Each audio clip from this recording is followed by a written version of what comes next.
Mozilla Foundation, the DJ. Well, thank you everyone to be here. Sorry for the improvising and the impromptu condition of this press conference. As you all saw, there is very little, if any, representation of civil society on this e-G8. In last minute, on Thursday, they throw in some foldable chairs for us. They improvised some freedom of expression panel just to say that our issues were represented after all. But what we saw yesterday was Nicolas Sarkozy addressing only CEOs and business actors, telling them, you are the internet, you are the revolution, you are doing everything, and you now have a responsibility to fight the pedo-Nazis, the terrorists, and the copyright wars. So this is something that disturbs us, I think all of us here, and maybe each of us will make a quick statement of 4 to 5 minutes, let's say 4 minutes, if we can do it.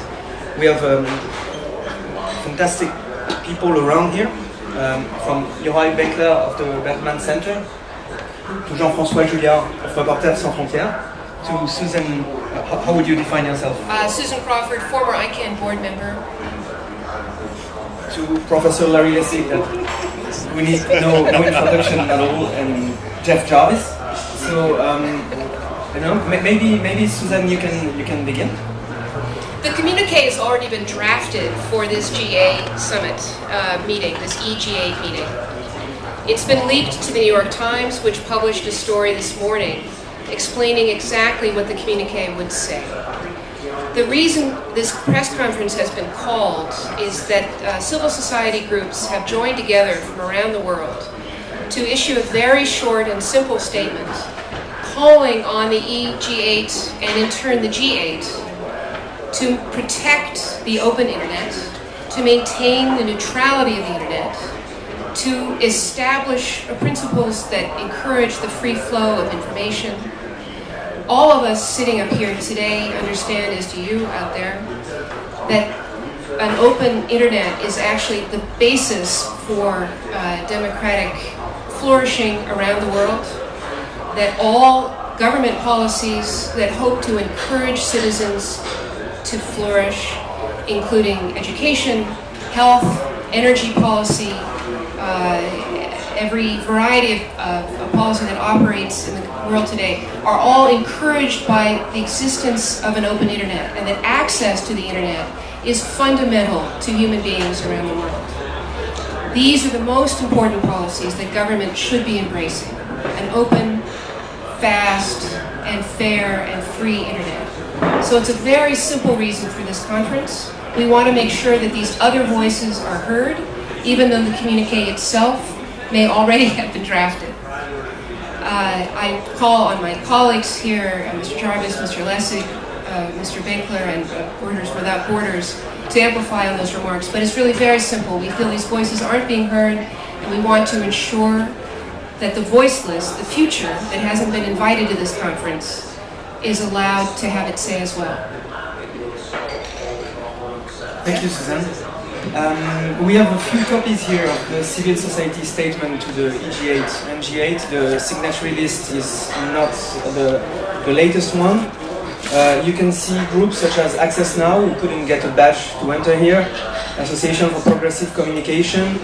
I won't name them all, but there is the German Digital Gesellschaft, the Electronic Frontier Foundation, the European EDRI, and so on and so on. There is also this petition that was organized by Access Now, that has been signed now by more than people from more than 90 countries to reclaim exactly what was mentioned before, which is all that is not at the e-G8. So maybe we will hear now Jean-François, because he will be leading for a workshop later on, and yeah, Reporter Without Borders.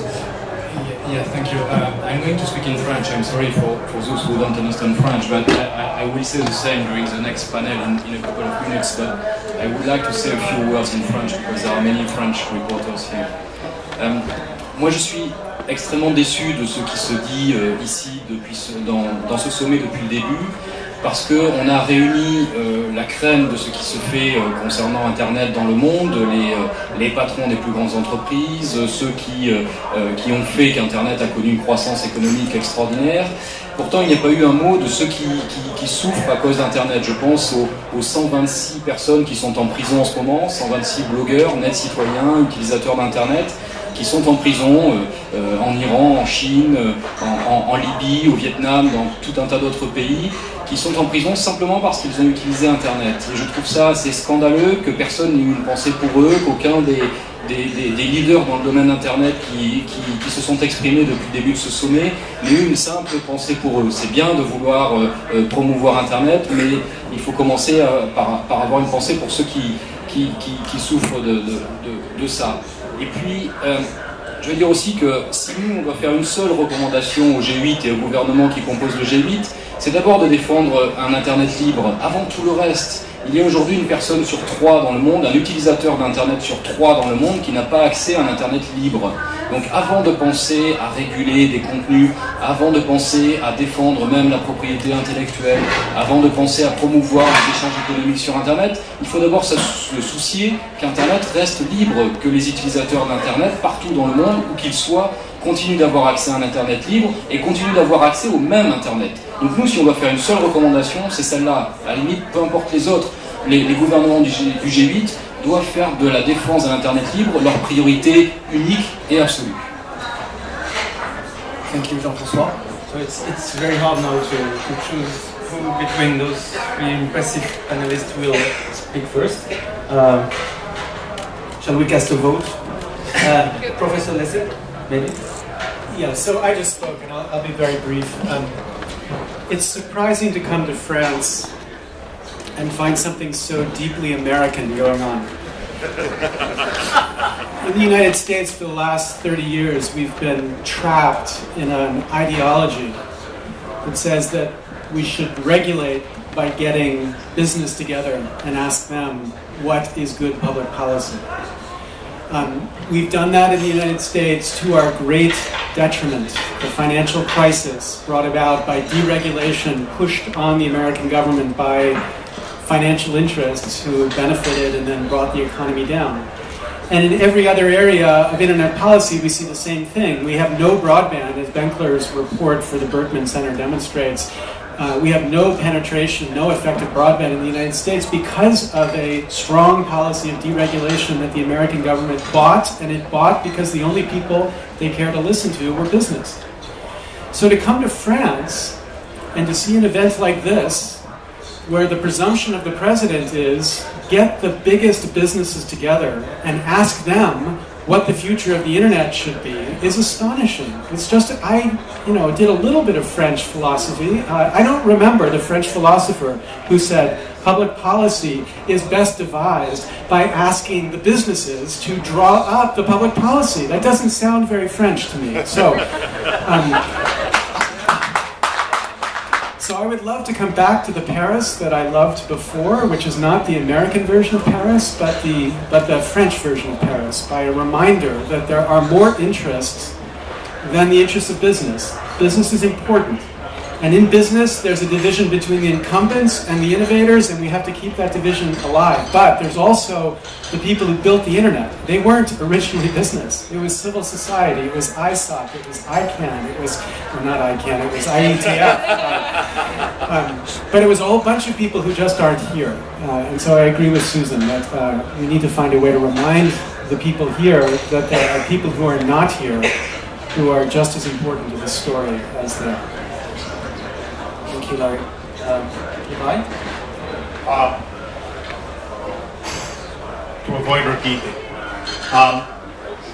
the critical change produced by the digitally networked environment is the radical decentralization of the capacity to speak, to create, to innovate, to sing together, to socialize, the radical distribution of the core means of production: computation, communications, storage, sensing, capture, human sociality, that which gets us together, insight, experience, being there on the ground. That is true for the first time since the Industrial Revolution, that people can actually, with the things they own, capture the world and do something that is at the very core of the most advanced economies. Preserving that framework, preserving a framework that is open, free-flowing, flexible, adaptive to change, and inviting, so that one person's sacrifice in Sidi Bouzid can then be translated throughout the Arab world into a moment of mobilization. That's new, that's what's critical. For over 15 years now, we've seen two opposing camps around the question of internet policy. One camp is the camp of the 20th century incumbents who are afraid that something will change, who are afraid of the people rising to participate, afraid of the outsiders innovating and coming from the edges who aren't authorized by the incumbents to innovate, who don't have to come and say, will you please implement this for me on your network? These are all the companies that we see now as great 15 years ago were from the outside. That's where the source of innovation is on. And the other model has been, let's keep things open, let's keep things flexible, let's keep things flowing. And this opposition between those who say it's going too fast, slow it down, make it manageable, make it safe, and those who say it's extraordinary, it's creative, let's open this up because we're in a process of continuous experimentation and adaptation and learning. This is an enormous learning moment. That opposition has been there for 15 years.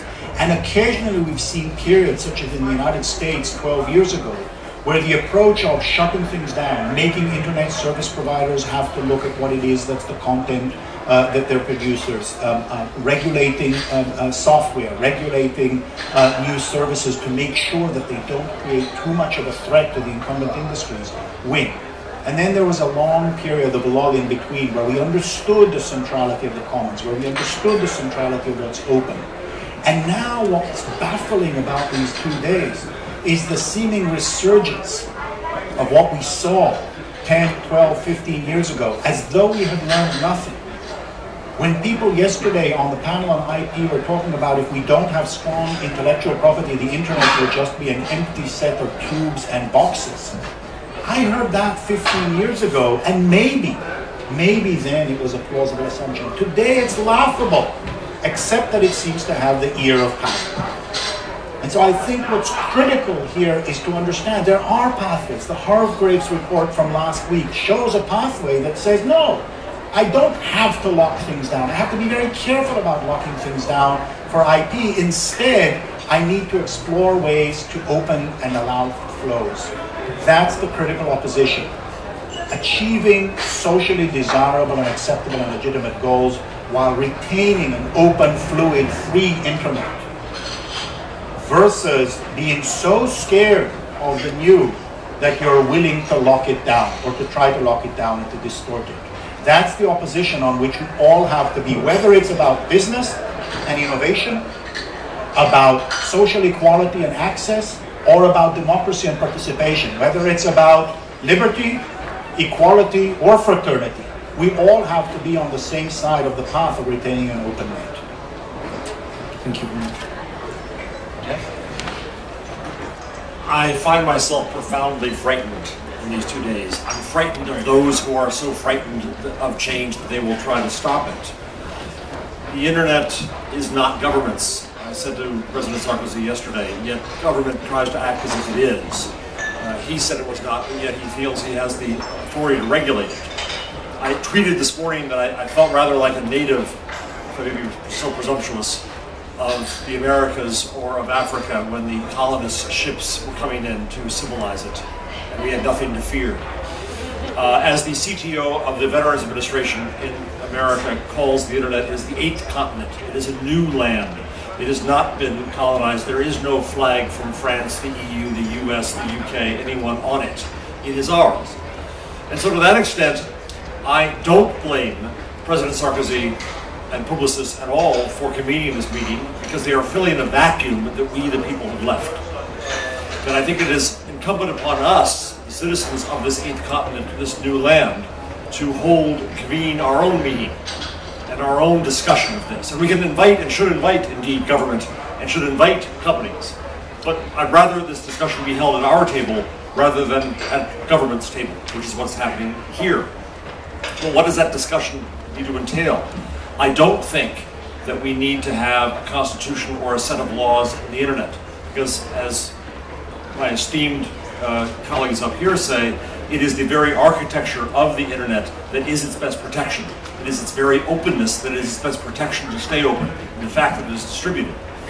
So I think that we need to have a discussion of principles. As I say, it won't end in some set of statutes or a constitution, because I don't think it should. Yet, I do think we need to have the discussion, because we need principles we can point to when we see them violated. When we see Verizon and Google, mind you, I wrote a book about Google, I'm a certified fanboy. I'm very disappointed in Google for doing a devil's pact with Verizon to cut up the internet into the internet and the schminternet. When you're on the wire, it acts one way. When you're off the wire, it acts another way. It's all one internet. So what are those principles? On my blog, I wrote a post that kind of led up to my question to President Sarkozy yesterday, and my suggestion that he and others take a Hippocratic oath. I'm so honored to have been quoted by Professor Lessig in a Lessig PowerPoint, or sorry, keynote. You don't know how wonderful that is. But there are many good efforts to do bills of rights for the internet, and I threw out my own humble suggestions. They are certainly wrong. But I think among them is that we have a right to connect, and that when anyone cuts off that right, it is a violation of human rights. So when Egypt cuts off your internet connection, your human rights have been violated. That right to connect is a preamble to the right of free speech. And what follows the right of free speech is a right to act and to assemble. It was in the French Constitution that the notion of a right to assemble was invented. I think that we need a notion that our information of our institutions, particularly the government, should be open by default and closed only by necessity. We are at the opposite today. I think we have to have understandings of what it means to be private and to be public. I wrote a whole book on that, I won't go to it now. I think we have to respond to the notion of net neutrality by saying that all bits are created equal, and that when anyone restricts a bit for any reason, whether that is a telco to restrict how you watch a movie, or whether that is China restricting how you can search for Falun Gong, or whether that is Egypt cutting off the internet, whenever the flow of the internet is restricted, the whole internet is restricted. And so finally we have to hold up to the structure of the internet to be open and distributed, because that is its only defense. But I would argue that, I would say that the convening you have done today is very important and should continue. And we need to talk about these issues at the table of the internet, not at this table here, or not only at this table here. Thank you. Before we open to questions, I'll have comments myself on this whole e-G8 thing. Thank you for restating. I think that beyond the right to connect, it's existing fundamental rights that are being used through the internet. There is maybe no need to define new freedoms, because it's the existing freedoms that are being attacked today. So this e-G8 forum, beyond the local politics whitewash of Nicolas Sarkozy, after 4 years of pushing for disconnecting French citizens with the Adopi law, censorship of web content with the Lessig, and pushing for his notion of a civilized internet, he pushed up to the organization of this event. Beyond that local politics whitewash, this e-G8 forum is to me a smokescreen to what the governments are really doing towards the internet. In the last 12 months, we witnessed an increase in the rate of repressive measures attacking the internet, attacking our fundamental freedoms. I'm thinking of the US government's reaction to WikiLeaks, the US government's seizure of domain names, the COICA, or Protect IP Act there, the conclusion of the ACTA anti-counterfeiting trade agreement that will turn internet actors into private copyright police, the blackout of internet in Egypt, of course, the administrative censorship of websites in France and other countries of Europe. Everywhere you look, governments are trying to gain control of the internet.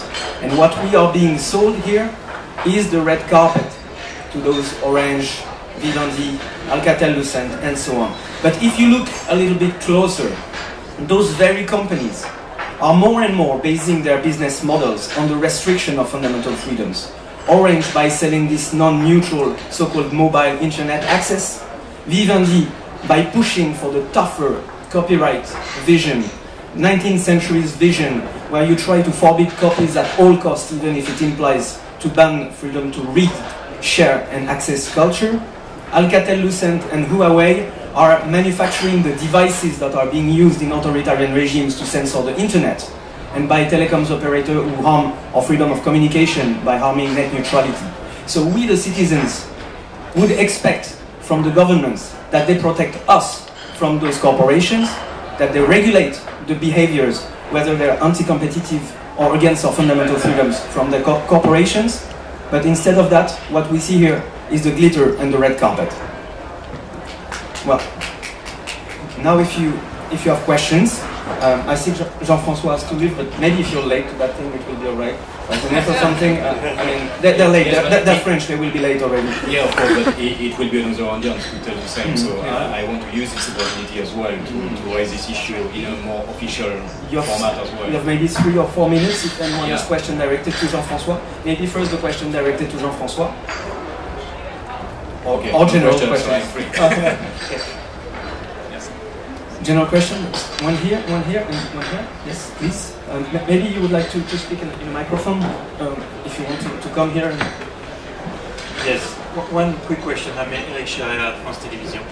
How do you reconcile what you are saying about open internet and freedoms, and the need to educate governments, members of parliament, and the rest of the society about what you are just saying? There is a big need of internet literacy to the government and to the members of parliament. They are totally illiterate about that. How do you reconcile that? Shall I take this one? Well, that's what we are trying to do with La Quadrature du Net for more than 3 years now. And we are building, thanks to an open internet, a toolbox for citizens. First of all, to understand what's going on, and then to participate in the public debate. So we La Quadrature du Net, are nothing but the sum of our supporters caring about those issues and pushing for those issues to the parliament, to the elected representatives, and to all layers of civil society. I think we have all the tools here on the table to do it. It's just a matter of working towards it. Lawrence, can you address this question? Yeah, I think that the net has been pretty good at educating itself about the values of this network. I can't speak for France or for Europe, but I think in the United States you see in civil society communities that are engaged in trying to spread and defend what the internet's about. The problem I see in the United States is, and again I speak only of the United States, our government is so deeply corrupted by the dynamic that I'm talking about that there's a wide gap between what the educators, the parents, the students, everybody understands the future of policy should be, and what our government actually hears. So, you know, I've shifted a bunch of my work towards addressing that issue of that corruption in the United States, because I don't think we get anything until we solve that. But I think that we've actually seen massive progress on this issue over the past decade, and I'm encouraged by that, at least in the context of what people think. There was one question somewhere around here. Okay, that was Jean-Jacques. Okay, do you want to come to the microphone or shout? I can shout, if you can hear me. Jean-Jacques, I work for European Internet Company and I'm also a council member of the Internet Society ISOC. Rather than a question, just to make a point, this is not actually just, a lot of these ideas are not just shared by civil society, a lot of these ideas are shared by companies, by actually the vast majority of internet companies out there.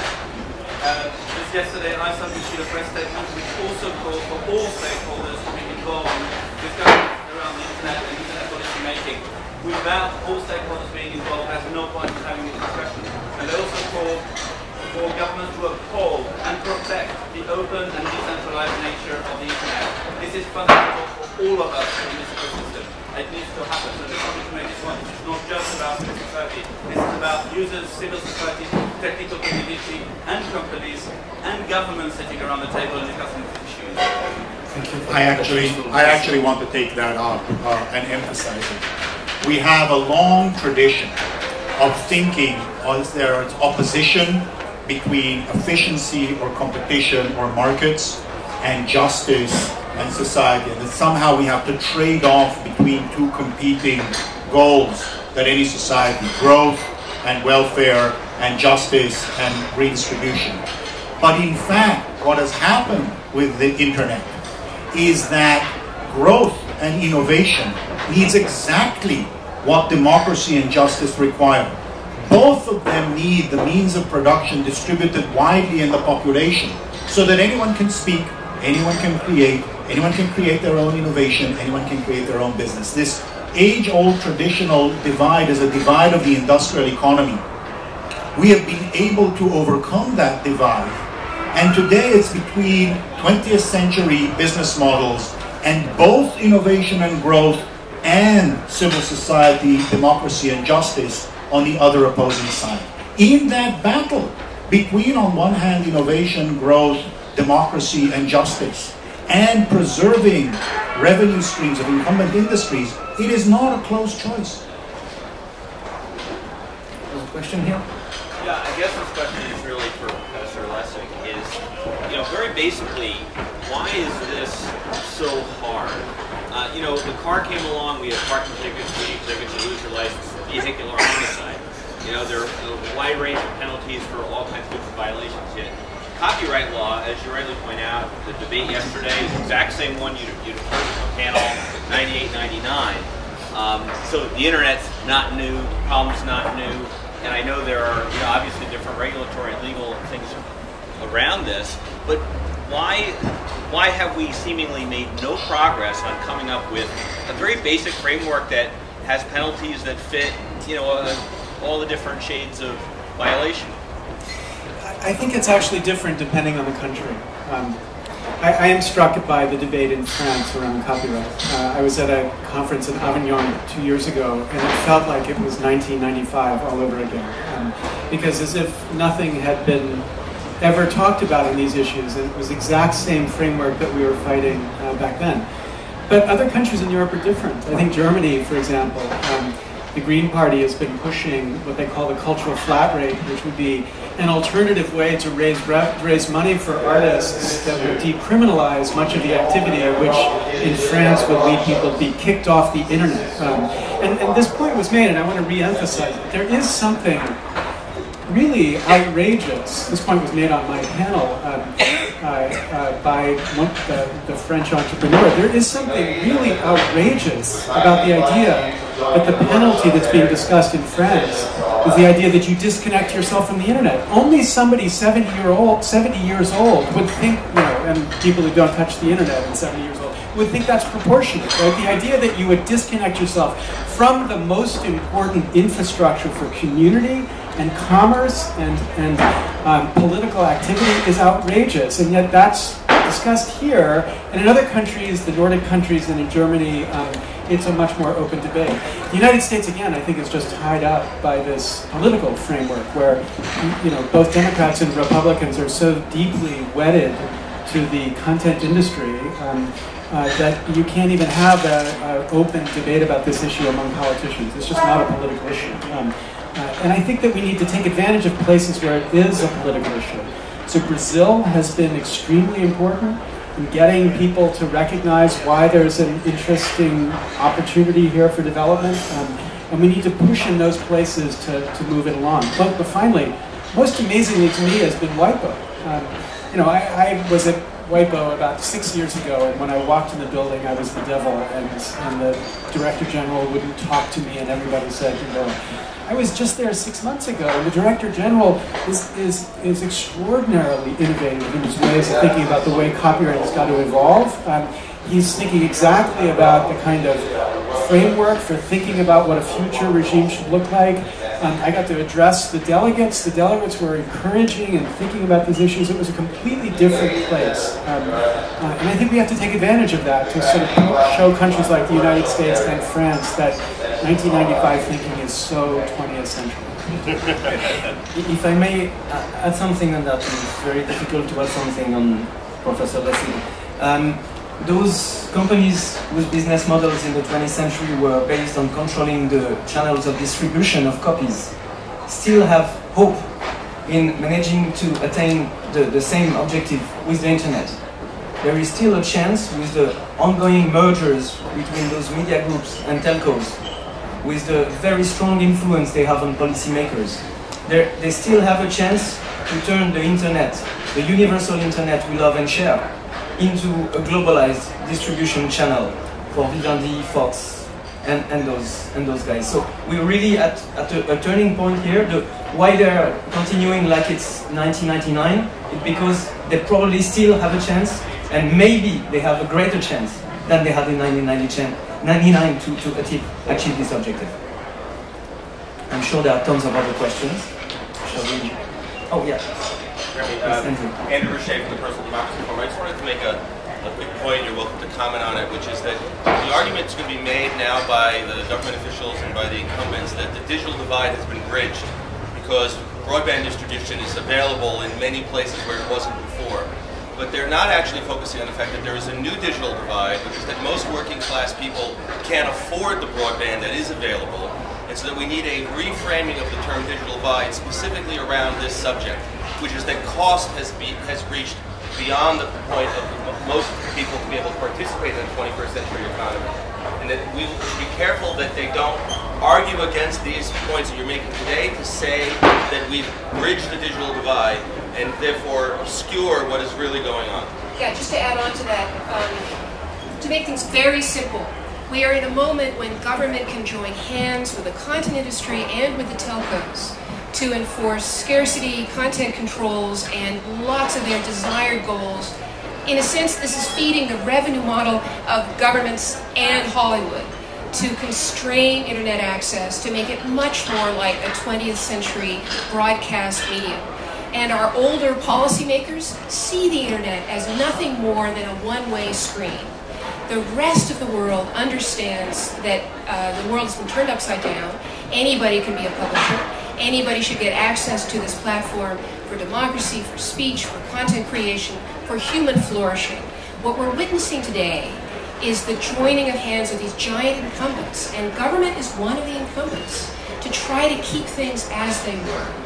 And many voices are being left out of that conversation who could add significantly.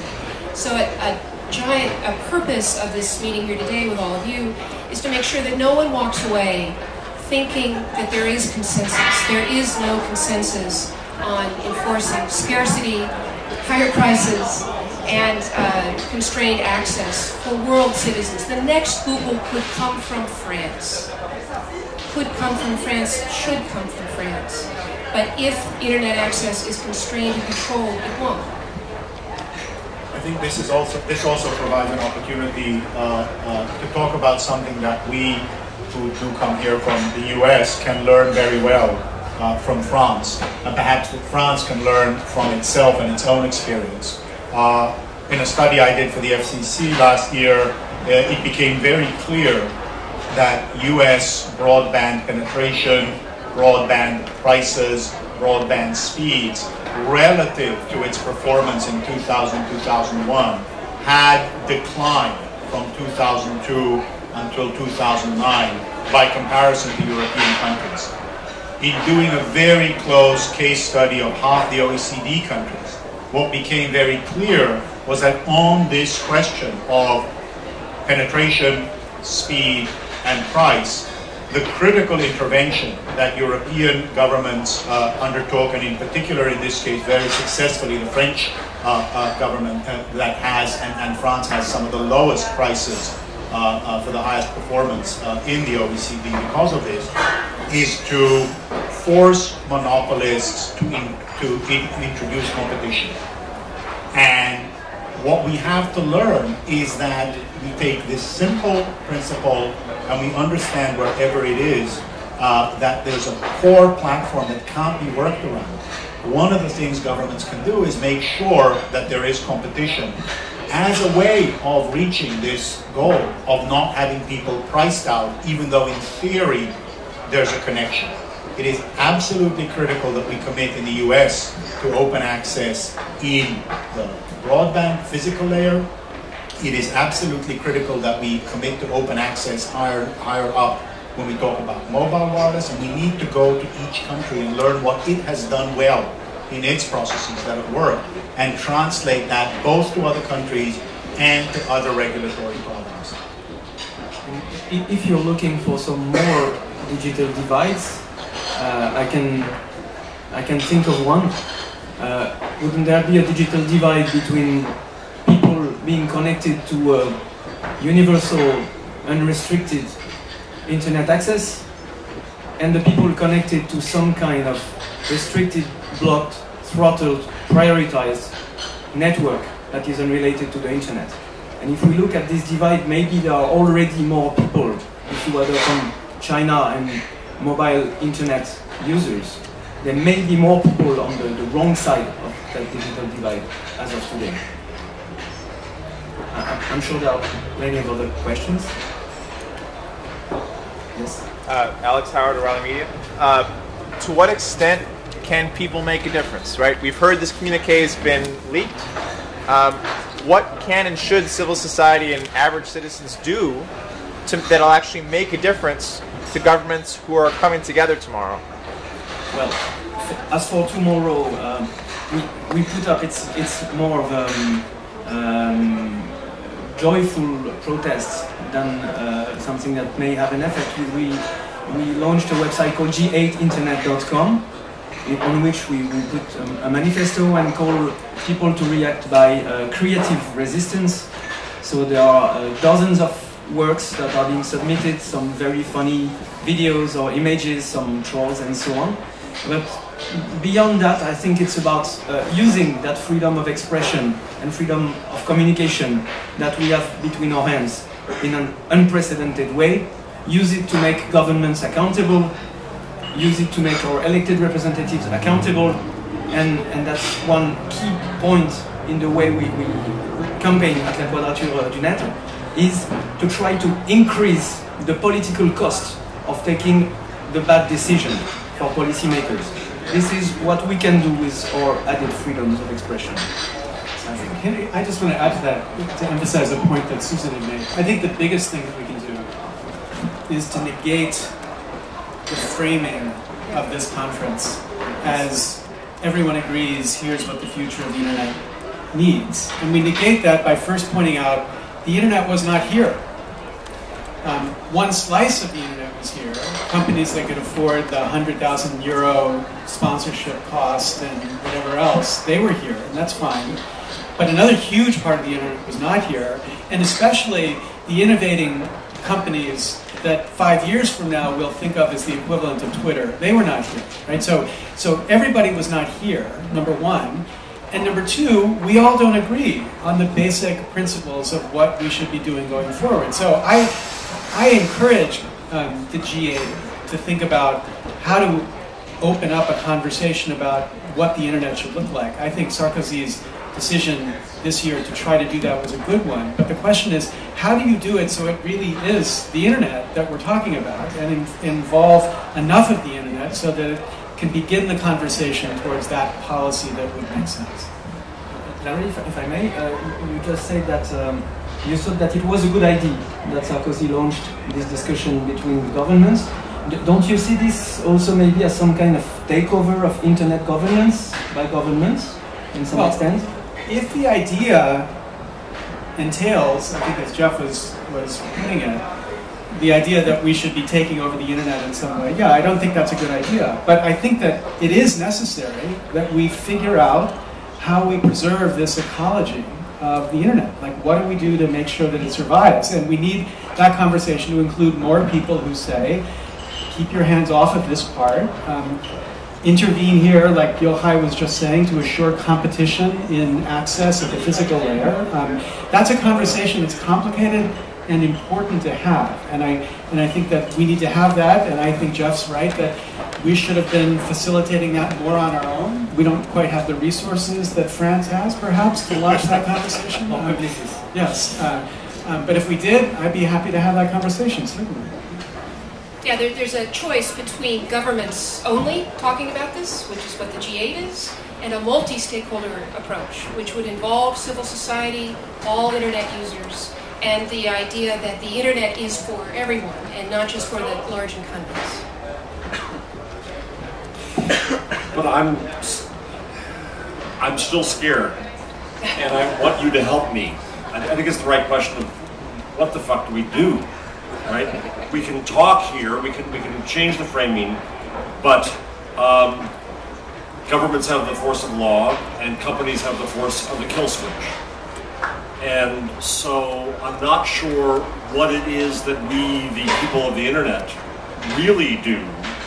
What is the force we have back up? I'm a faux professor in journalism, so it's ballsy of me to quote Habermas.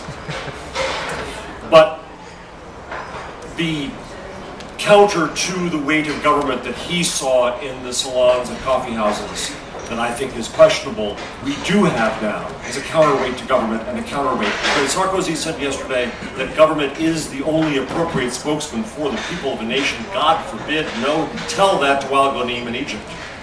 The internet became the means for the true voice of Egypt to come out.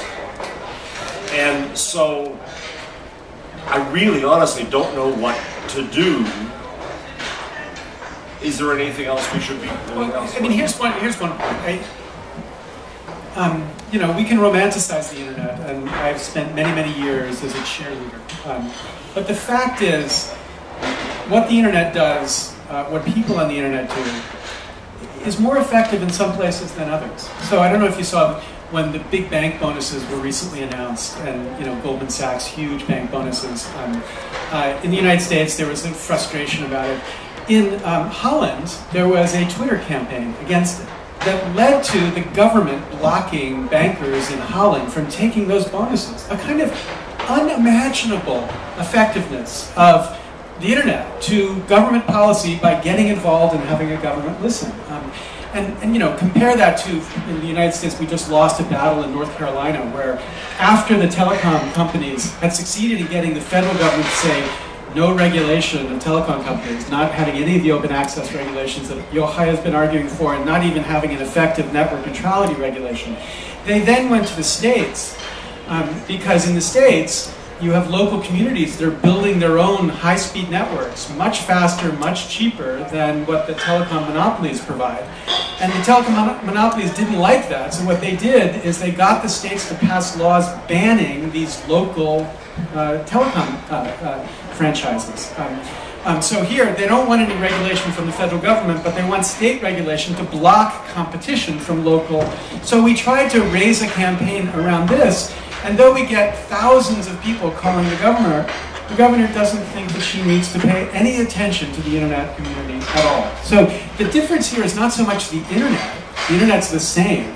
The difference is the political culture that feels that it needs to pay attention to it. And the only way to force a political culture to pay attention to you is to punish them when they don't.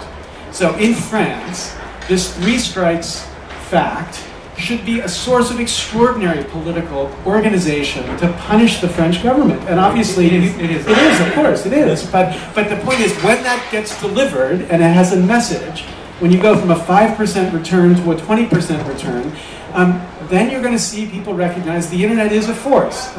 But we need to do that everywhere. It's not something we can take for granted. It's really something that's a culture that needs to be built. So what I hear you saying, to oversimplify this is my want, we're not protecting the internet, we're protecting speech, still. Well, to simplify it even further, when roles in office depend on understanding what the internet is and forwarding the internet's openness, then we will get the results we need. If we can vote people in or out based on their reaction to the internet, then we'll be going. So governments only listen to the people who elect them and the businesses that fund their campaigns, right? So Larry's taking on the businesses that fund their campaigns. We, the internet people, have to take on their election. This has to become, as it has become in Australia and in Canada, an issue for the electoral politics. Maybe we can, actually we're all replying with our own words to the great question of Jeff. Maybe this will be used as a conclusion, I don't know, maybe there will be some more questions. But in my view, okay, there will be obviously at least one more question. In my view, we have to continue what we are doing it more and being more numerous to do it. I got a few examples in our campaigning where we really made a difference, whether it's with the Amendment 138 in the European Parliament that made everybody be shaking with fear of internet freedom issue. We moved the lines in the ACTA agreement, we directly changed some of its contents, and when we leaked that letter from Nicolas Sarkozy to Bernard Kouchner, that was at the time Minister of Foreign Affairs, that was to organize a conference about freedom of speech on the internet, Sarkozy telling him, oh yeah, but in the balance of freedom of speech on the internet, you'll put the Adobe and you'll put the civilized internet, just leaking that letter and organizing the leak with our Dutch friend from Bits of Freedom, made the whole conference to be cancelled. So we have examples already of civil society pressure getting to a result. I think it is the way we use our freedoms of speeches. I think it's not an English way of saying it, but anyway, I think it's the way we use it collectively that makes us be citizens, that makes us do our job of citizens, that make us participate to politics in the noble, antique sense of citizens caring of the life of the city. And this is exactly what we have to do between two elections. And this is how we win, and if you have some volunteer time to contribute. Well said.